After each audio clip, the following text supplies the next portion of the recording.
வயசான ஆள் யாரை விருத்த சேதனம் பண்ணியிருப்பாங்க? 40 வயசு. ஏன் 40 வருஷம் நடந்து வந்தாங்களா? அப்போ 40, 38, 39 அந்த வயதில் எல்லாரும் விருத்த சேதனம் பண்ணப்பட்டு அதன் மூலமாக ஒரு காரியம் நடந்துச்சு. என்ன நடந்துச்சு? அதான் முக்கியமான காரியம். இப்போ கவனிங்க, நீங்களும் நானும் இந்த உலகத்தில் தான் இருக்கோம். இந்த உலகத்தை பிசாசு தன்னோட கையில் எடுத்துட்டான் ஏதேன் தோட்டத்தில். இப்போ இந்த உலகத்தின் காரியத்தின் மேலே அதிக நாட்டத்தை உங்களுக்கு கொடுத்து உங்களை மேலே நிந்தைய வச்சிருப்பான். நீ இந்த மாதிரி ஆள், நீ இந்த ஜாதியில் பிறந்தவன், நீ அவமானப்படுத்தப்பட வேண்டியவன். இந்த நிந்தை மாறணும்னா இதயத்தில் உலகத்தை தூக்கி எடுத்துட்டு இதயத்தில் இயேசுவை கொண்டு வந்தீங்கன்னா நிந்தை, அவமானம், நரகம், பாதாளம் எல்லாத்துல இருந்து இயேசு உங்களை விடுதலையாக்குவார். அல்லேலூயா. இந்த உலகத்தில் நீ கோடி ரூபா சம்பாதிக்கலாம், ஆனால் உன் செத்து போன பிறகு எங்கே போவோம் மகனே? அது இயேசுநாதர்கிட்ட இருந்து தான் உனக்கு கிடைக்கும். ஆண்டவரே நமக்கு ஞானமும் அறிவும் மீட்புமா இருக்காருன்னு வேதம் சொல்லுது. என்ன வேணாலும் சம்பாதிக்கலாம்.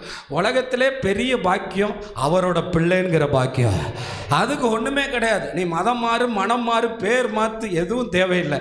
என் இதயத்தில் முழுமையாக 100% அவருக்கும் அவர் மக்களுக்கும் இடம். அல்லேலூயா. சத்தமா சொல்லுங்களேன். அப்ப இங்க அடுத்த வசனத்துல என்ன சொல்லப்பட்டிருக்கு கவனிங்க.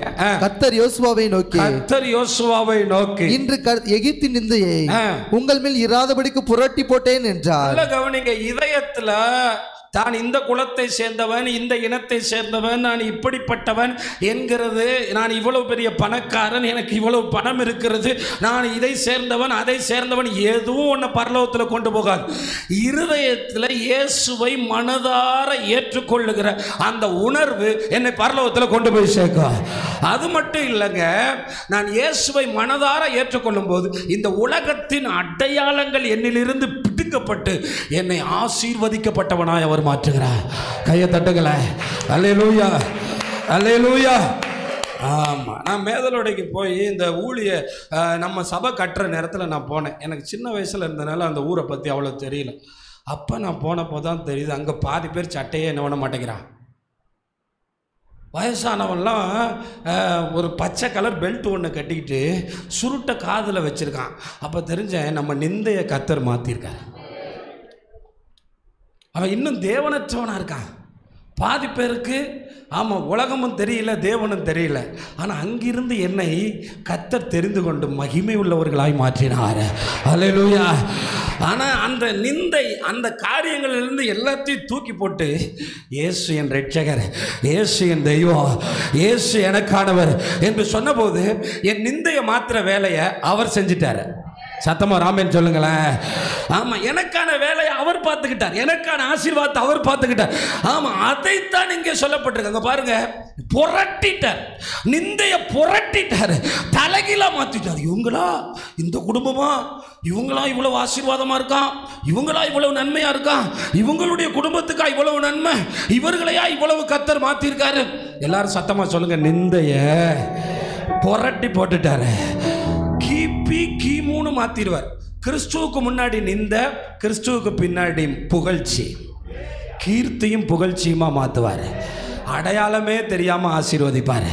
பக்கத்தில் இருக்க ஆளை பார்த்து சொல்லுங்க, அடையாளமே தெரியாம ஆசீர்வதிப்பார். அல்லேலூயா, அல்லேலூயா. ஆமாம், அவர் சொன்னார், தாமஸ் ராஜ் ஐயா, 2 ரூபா சம்பளம் வாங்கினேன் ஒரு நாளைக்கு அரிசி கடையில். அவர் என்னை ஆசீர்வதிச்சது 100 மடங்கு இல்லை, 1,00,000 மடங்கு. 2 ரூபா சம்பளம் வாங்கின என்ன ஆவடி அரிசி கடையில் சொந்தக்காரன்ட்ட, அதுவும் நைட்டு 11 மணி வரை அரிசி கடையில் வேலைக்கு வச்சுருப்பாரான். காலையில் 4 மணிக்கு எந்திரிச்சு மிதிப்பாரான். இன்னுமாடா தூங்குற? எத்தனை மணிக்கு? நைட்டு தூங்க வச்சது 11 மணி, காலையில் 4 மணிக்கு வந்துருச்சு. ஆமாம், இன்னுமா தூங்குறீங்க அப்படின்னு அடித்து எழுப்புவாரான். ஆனால் கொடுத்தது எவ்வளவு? 2 ரூபா. ஆனால் 2 ரூபாயிலிருந்து கர்த்தர் அவனை ஆசீர்வதிச்சது எங்கேருந்து எங்கே வந்தோன்னு தெரியாத அளவுக்கு. ஏன் தெரியுமா? இதயமெல்லாம் பணத்துக்கு அல்ல, இதயமெல்லாம் உலகத்துக்கு அல்ல, இதயமெல்லாம் இயேசுவுக்கு. அந்த இயேசு என் நிந்தையை மாற்றினார், அந்த இயேசு அவமானத்தை மாற்றினார். இதுதான் இன்னைக்கு உங்ககிட்ட இல்லை. உங்க இதயத்தில் வேற ஏதோ இருக்கு. ஆனா பணத்தை நிரப்பி வச்சிருக்கான், உலகத்தில் பெருமையை நிரப்பி வச்சிருக்கான், உலகத்தில் சொந்தத்தை நிரப்பி வச்சிருக்கான். அவன் நிந்த மாறாது. இதயத்தில் விருத்த சேதனம் பண்ணப்பட்டிருந்தா அந்த நிந்த மாறும். நிந்தையை புரட்டிடுவார், இருந்த இடம் தெரியாம மாத்திடுவார். அப்படிப்பட்ட தேவன் நம்முடைய தேவன். எத்தனை பேர் ஆமென் சொல்றீங்க? ஆனா இன்னும் இதயத்தில் இயேசு இல்லாம, இதயத்தில் இயேசுவை விட சினிமாக்காரனுக்கு, பணத்துக்கு, பொருளுக்கு, இன்னைக்கு நிறைய கிறிஸ்தவங்களோட இருதயத்தில் இயேசுவை விட ஏதோ ஒன்ன பெருசா நினைக்கிறதுனால அவன் வீட்டில் எரிகோ நிக்குது. அவன் வீட்டில் எரிகோ மாறல. நீ எதை முக்கியப்படுத்துகிறாய்?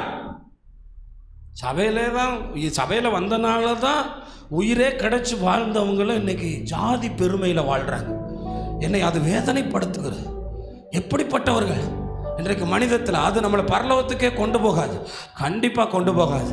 ஆமாம், இயேசு நம்மை பரலோகத்துக்கு கொண்டு போவார். அல்லேலூயா. எனக்கு நிந்தையை மாற்றுவார்னு சொன்னதை விட நிந்தையை புரட்டி போட்டார். சத்தமாக சொல்லுங்களேன். இனி திருப்பி என் பழசை பார்க்க முடியாது. பழைய ரெக்கார்டு இல்லை, புதுசாக நான் கிறிஸ்துவின் பிள்ளை, நான் இயேசுவின் பிள்ளை, பயமே இல்லை, என்னாலும் சந்தோஷமே. கைகளை தட்டி சொல்லுங்க, இயேசுவின் பிள்ளை, பயப்படாத மகனே, பயமே இல்லை, என்னாலும் சந்தோஷமே.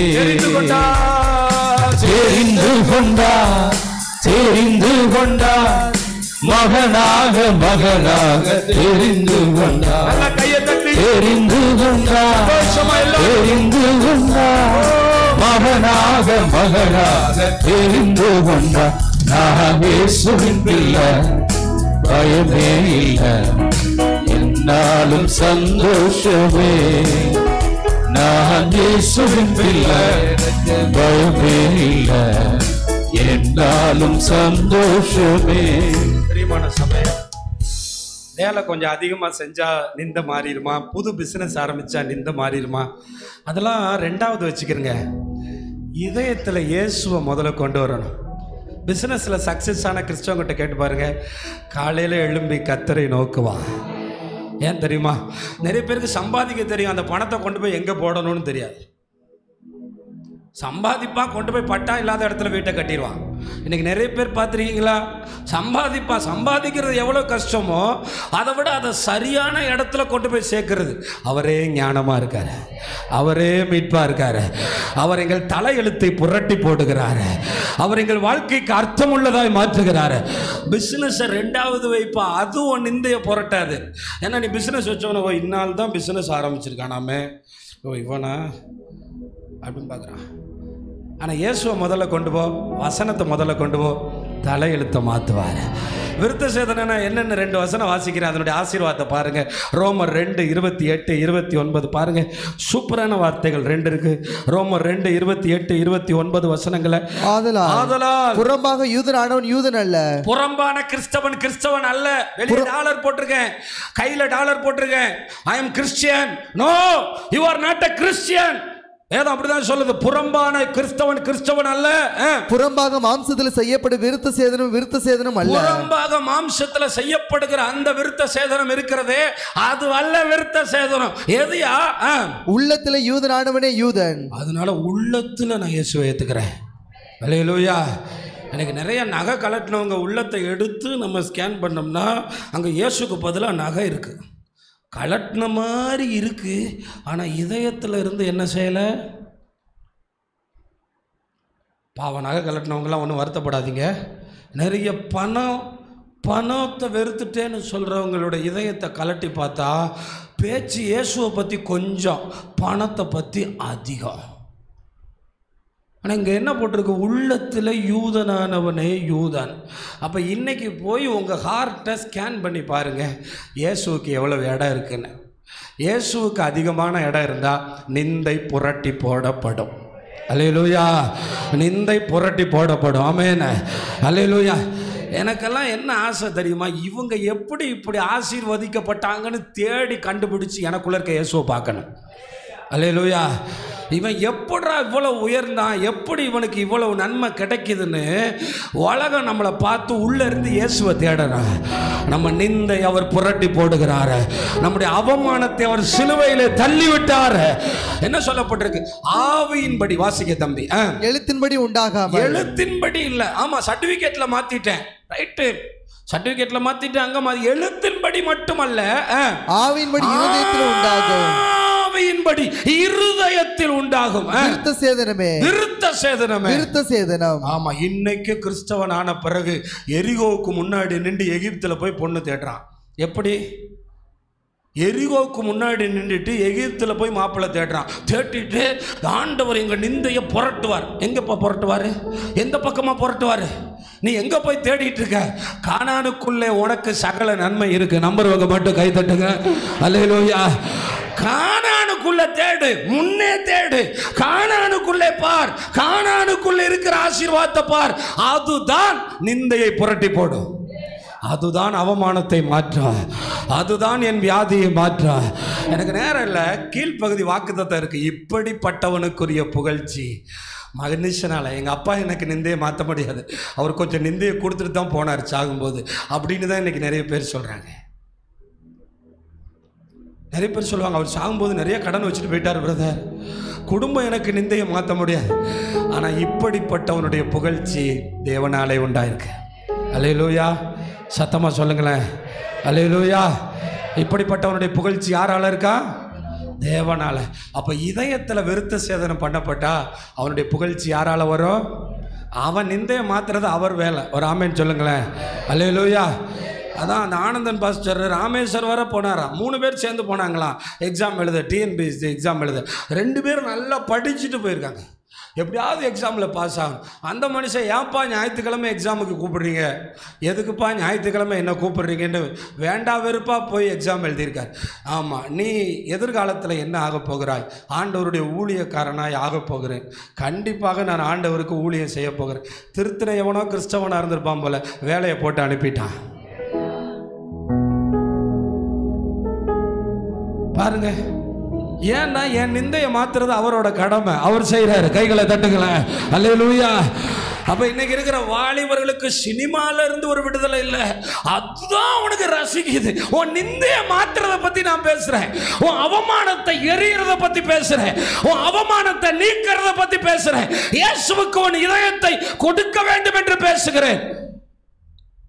இன்னொரு வசனம், பிலிப்பியர் 3:2 அவனுடைய புகழ்ச்சி தேவனால உண்டாயிருக்கு. பிலிப்பியர் 2:3 பாருங்கள், வேகமாக பார்க்கும்படி. ஒன்றை வாதினாலாவது, ஒன்றை வாதினா வீண் பெருமையிலாவது. அப்ப 3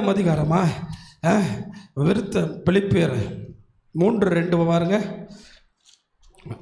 3 ஏனெனில் மாம்சத்தின் மேல் நம்பிக்கையாயிராமல், மாம்சத்தின் மேல் நம்பிக்கையாயிராமல் ஆவியினாலே தேவனுக்கு ஆராதனை செய்து கிறிஸ்து இயேசுவுக்குள் மேன்மை பாராட்டுகிற நாமே விருத்த சேதனம் உள்ளவர்கள். பவுல் அப்போஸ்தலன் சொல்றாரு, நான் எதை குறித்து, நான் எங்க ஆபீஸுக்கு வந்து பாருங்க, நான் எவ்வளவு பெரிய ஆபீசர் தெரியுமா, நான் எவ்வளவு மேலான இடத்துல இருக்கேன் தெரியுமா? நோ, இயேசுவை குறித்து மேன்மை பாராட்டுறேன். எனக்கு இந்த வாழ்வை இயேசு போட்ட பிச்சை. அல்லேலூயா. ஒரு தடவை இங்கிலாந்து தேசத்தை அசைச்ச, எல்லாரும் என்ன பாருங்கள், நான் வேகமாக முடிச்சிருவேன். நீங்கள் என்ன பார்த்தீங்கன்னா நீங்கள் சீக்கிரம் வீட்டுக்கு போகலாம். கவனிங்க, இங்கிலாந்து தேசத்தை அசைச்ச ஜான் வெஸ்லி, அதே போல் பார்த்தீங்கன்னா சுவிட்சர்லாந்து தேசத்தை அசைச்சவர் ஜான் நாக்ஸ். அவங்கெல்லாம் திரையரங்குகளையே சபையாக மாற்றினவர்கள், பயங்கரமாக முழங்காலே நின்று ஜபித்தவர். அதில் ஜான் நாக்ஸ் ஒரு தடவை நடந்து போகும்போது ஒரு குடிகாரனை போலீஸ் பிடிச்சிட்டு போச்சான். அப்போ ஜான் நாக்ஸ் பக்கத்தில் இருந்த ஆட்களை பார்த்து சொன்னாராம், ஜான் வெஸ்லி சொன்னாராம், இங்கிலாந்து தேசத்தினுடைய ஒரு தந்தை என்று அழைக்கப்படுகிற மனுஷன் சொன்னாராம், ஒருவேளை இயேசுவுக்கு நான் இடம் கொடுக்காம போயிருந்தா, இயேசுவோட கிருபை எனக்கு கிடைக்காம போயிருந்தா, இந்த குடிகாரன் மாதிரி தான் நானும். எனக்கு அந்த கிருபை கிடைச்சதுனால என் நிந்தையை இயேசு புரட்டி போட்டார். அல்லேலூயா, அல்லேலூயா. ஆமாம், இங்கிலாந்து தேசத்து மன்னர்கள் அவரை கூப்பிட்டு ஆலோசனை கேட்பாங்களா? இங்கிலாந்து ராணிக்கு மிக நெருக்கமானவராக இருந்தாராம். இங்கிலாந்து உலகத்திலே கோலோச்சின காலத்தில் தேவ ஆலோசனைகளை கேட்பதற்கு அந்த மனிதனை பயன்படுத்தினாங்க. அந்த அளவுக்கு இங்கிலாந்து தேசத்தை அசைத்தவர் சொல்கிறார், என் நிந்தை. அவங்க அப்பா ஒரு சாதாரண ஒரு சீர்திருத்த சபையில் ஒரு சின்ன போதகர், ஒரு கிராமத்தில். அந்த அப்பாவுக்கு பிறந்த பிள்ளைய தேசத்துக்கு தலைவனா உயர்த்துகிற ஒரு தேவன் தான் நம்முடைய தேவன். நம்முடைய தேவன் பெரியவர். இன்றைக்கு இந்த ஆராதனையில் வந்திருக்கிற உன்னை பார்த்து கேட்கிறார், நீ எதை குறித்து மேன்மை பாராட்டுகிறார்? எது உனக்கு பெரிதா இருக்கிறது? பணமா, புகழ்ச்சியா, படிப்பா, பட்டமா, வியாபாரமா, தொழிலா, சொந்தமா, பந்தமா? எதை குறித்து உன் இதயத்தில் மேன்மை பாராட்டுகிறார்? இன்று நான் பிரசங்கிக்கிற இயேசுவை குறித்து உனக்கு சொல்லுகிறேன். உன் இதயத்தில் இயேசு முழுமையா இருந்தால் உன் நிந்தையை அவர் புரட்டி போடுவார். உன்னை தடுத்து கொண்டிருக்கிற அவமானங்கள், நிந்தைகள், எரிகோக்கள் உன் காலுக்கு கீழே விழும். அல்லேலூயா. அது விழுந்தே தீரும். அதை தேவன் அசைப்பார். அல்லேலூயா. ஆனால் நம்ம ஒன்று தான் கேட்கணும், ஆண்டவரே திடீர்னு இந்த வெள்ளாடு மாதிரி நான் உண்மை நேசிக்கணும்னு வர்றேன், என் நிந்தையை புரட்டிடுவீங்கன்னு பார்க்குறேன். திடீர்னு நான் எது மேலேயாவது ஓடிடுறேன்ப்பா. எனக்கு கொஞ்சம் உங்கள் மேலே ஈர்ப்பு தாங்கப்பா. ஏன்னா நீங்கள் தான் என் நிந்தையை மாற்ற முடியும். நீங்கள் தான் என் நிந்தையை மாற்ற முடியும். எல்லோரும் கையை வைத்து சொல்லுங்க, ஆண்டவரே என் இதயத்தை உமக்கு தர்றேன், என் வாழ்வை உமக்கு தர்றேன். ஆண்டவரை என்ன ஆண்டவரை முழுமையாக உமக்கு ஒப்பு கொடுக்குறேன். அல்லேலூயா. அப்போ முதலாவது சொன்னேன், அவங்க விருத்த சேதனம் பண்ணாங்க. நம்ம இதயத்தில் விருத்த சேதனம், சரியா? அவங்க மாம்சத்தின்படி விருத்த சேதனம். என் ஃப்ரெண்டு ஒருத்தனை பார்த்தீங்கன்னா, உங்கள் வீட்டில் ஒரே பையன், அவன் பேர் சாகுல் கம்பீத். அந்த பழைய பஸ் ஸ்டாண்டில் நாங்கள் இருந்த இடத்துல எங்கள் வீட்டுக்கு பக்கத்தில் இருந்து அவனை சின்ன வயசில் விருத்த சேதனம் பண்ணாமல் விட்டுட்டாங்க. இஸ்லாமிய குடும்பத்தை சேர்ந்தவங்க. பார்த்திங்கன்னா அவன் கொஞ்சம் வயது வளர்ந்த பிறகு 10 வயசு போல் அவனுக்கு அந்த காரியங்களை செஞ்சாங்க. அவனால் வழியெல்லாம் தாங்கி கொள்ள முடியல. சில நேரம் இஸ்லாமியர்கள் அப்படி செய்வாங்க, சிலர் மட்டும் அப்படி செய்வாங்க. அப்போ அது பயங்கரமான வேதனையை உண்டாக்குது. ஆனால் கிறிஸ்து எல்லாத்தையும் அவரே பார்த்துக்கிட்டார். எல்லா வலி, எல்லா வேதனை, நீ இதயத்தை மட்டும் எனக்கு கொடுப்பா. நீ எதுவும் எனக்காக பண்ண வேண்டாம். உன் இதயத்தில் எனக்கு முக்கியத்துவம் கொடு. உனக்குரிய எதிர்காலத்தை, உனக்குரிய வாழ்க்கை, உனக்குரிய எல்லாத்தையும், உன் மேன்மை என்னுடையதாக இருக்குன்னு கர்த்தர்